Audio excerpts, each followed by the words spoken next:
তারিখের আগে ছাত্রলীগ করার দায়ে বিচার হইলে কিন্তু শাহবাগ খালি হয়ে যাবে। আর কোন মবেস্টারকে যদি সচিবালয়ে দেখি, শিক্ষক নিয়োগে দেখি, ক্যাম্পাসে কোথাও কথা বলতে দেখি, একটা যারা আগে ছাত্রলীগ করেও জুলাই অভ্যুত্থানের পক্ষে ছিল, তারাও আমাদেরকে ভাই সম্বোধন করেছে। তাদেরকে আমরা মনে করেছি না হাসিনার পক্ষে তো সর্বশেষ নেমেছেন। 5 তারিখের আগে সবচেয়ে মজলুম সংগঠন ছিল কারা?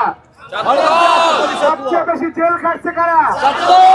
সবচেয়ে বেশি রিমান্ড খাটছে কারা? জুলাই অভ্যুত্থানের সবচেয়ে বেশি শহীদ হয়েছে কারা? 5 তারিখের পরে সবচেয়ে কম সুবিধা নিচ্ছে কারা? একেবারে সুবিধা আমরা নেই নাই।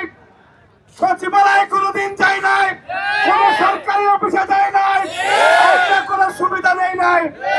হঠাৎ করে রাস্তায় নেমেছেন। বাংলাদেশের স্বার্থ সবাই আমরা স্বাগত জানিয়েছি।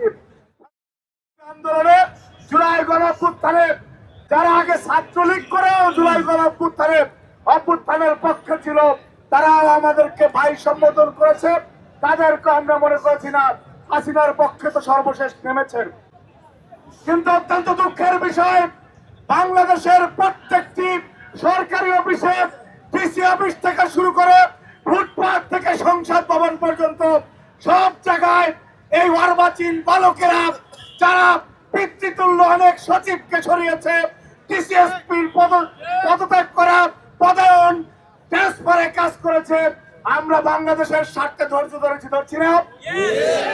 এই ভাই কথা বলেন না কেন? ধৈর্য ধরছি না।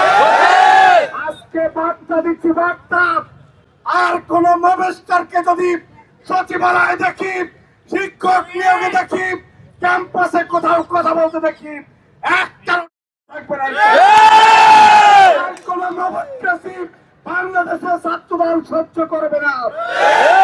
আর এই যে কিছুক্ষণ আগে সভাপতি বললেন শাহবাগে কিছু সাবেক ছাত্রলীগ, এইসব ফাইজলামি বন্ধ করো।